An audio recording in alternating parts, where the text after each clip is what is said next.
What is going on today, guys? And today I have an interview for you guys with John from Turn10. I asked him as many of the community's questions as I could get to. I only had a small little window to actually interview him. As you'll notice in the video, it's so busy. He's insanely busy at this booth, and there's so much going on. It's absolutely ridiculous. It's kind of hard to hear me, but you can hear him. So that's who you wanted. That's who you want to hear in this video. In this coming video, anyway, you want to hear him answering the questions. I went through your questions on YouTube, and I tried to ask as many of them as I could in the small window that I had. But I hope you guys enjoyed this interview, and I understand that I may not have been able to get to all of your questions, but I was able to get to the ones that I thought that I really needed to ask. So again, hope you guys enjoyed the following video, and I will talk to you guys later.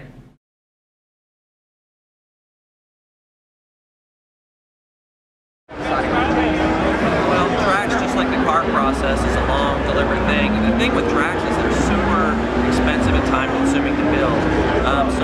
And there's less of them, so we have to pick them very carefully. So there's a lot, just like with the cars, there's a lot of different lenses we put on it. A lot of it comes from the community. What are they asking for the most? But also, we want to have good geographic diversification because people play our game all around the world, and we want to have the biggest tracks that they care about. So oftentimes there may be a small regional track in an area that's really popular. It doesn't necessarily break out and have international appeal, like the Nürburgring. You don't have to live in Germany to appreciate the Nürburgring, right? Or some of these big tracks. Or it maybe has a particularly interesting characteristic that helps us showcase our graphics, or like Yas Marina or something like that. You know, some of the F1 tracks have like really cool either detail or architecture or something like that. So a lot of different factors go into it.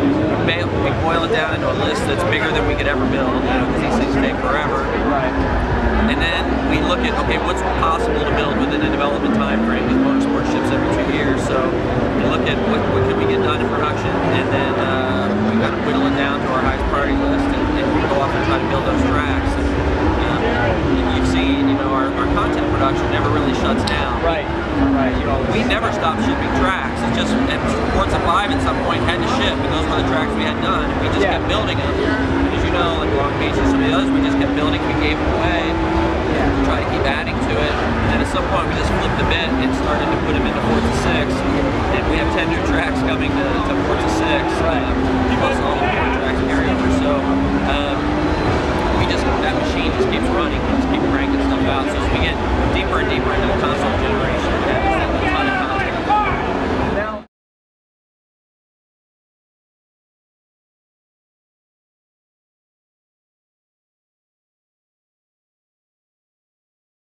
as far as cars go, we will be seeing a return of open wheel style cars, right? Yeah, for sure. We will. Okay.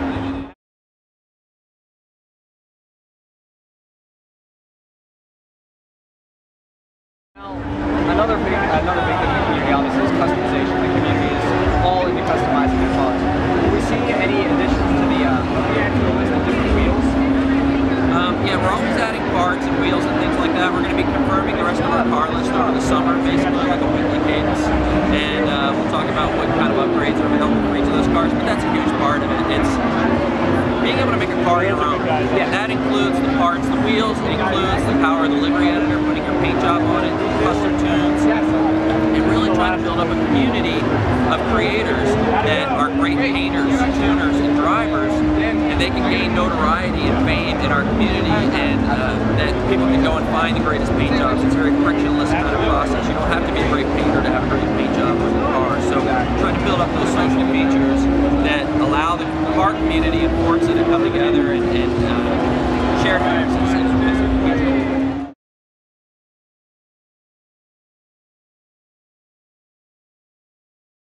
Now, a feature that didn't make it was doing it with Forza 5, but I was curious if it would actually work back, is the ability to gift cars. So that would apply mainly to, like, if you're in a team setting, say race teams, drift teams. Are we going to see any cars that are gifted?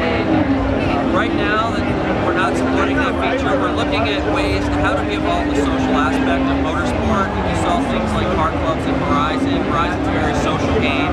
We're trying to understand and develop what it means to be social in a motorsport competition simulation world versus like a Horizon kind of social action racing kind of world. So we're introducing something called Forza Leagues this time around. So it puts like-minded and kind of like skilled players together in racing competition, and then allowing people to share the tunes and the paint jobs and things like that around the community. So we're always listening to our fans and what people want, and kind of taking that into consideration and thinking about what does that next evolution of social look like for the franchise.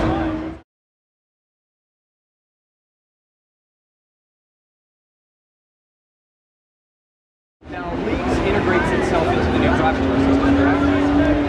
Well, Drivatars are always a part of your race if it's not all live players, basically. So it's both, really. So, so Leagues support mainly multiplayer racing where people are playing on Xbox Live together. So there are no Drivatars, and they're all actual live racers. Right.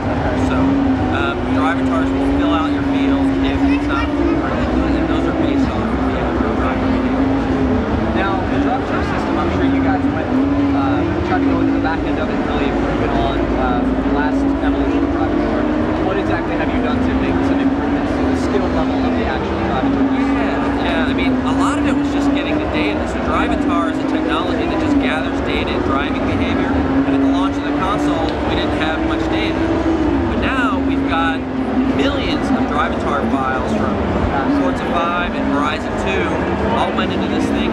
We've started to learn and understand different driving behaviors so that we can, we've heard the community, they wanted to be able to tune kind of Drivatar aggressiveness and things like that. So we're listening to those things and being able to make Drivatars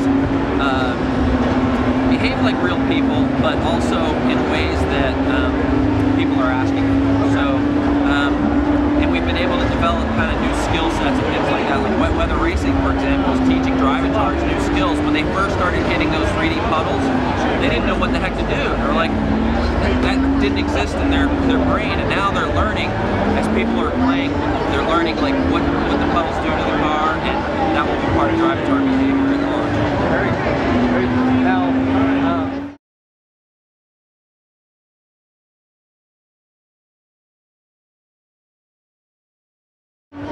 I'm not sure if you can discuss actual tracks or not, and maybe you can't confirm or deny certain tracks.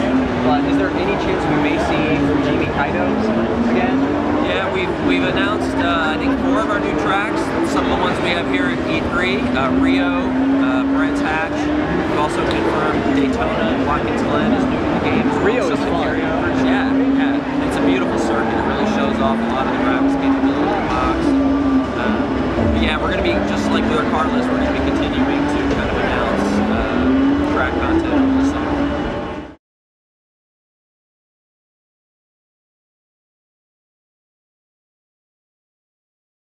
Are there any changes or improvements to the tuning, the actual in-depth tuning? The biggest bit about tuning, the tuning system's pretty deep.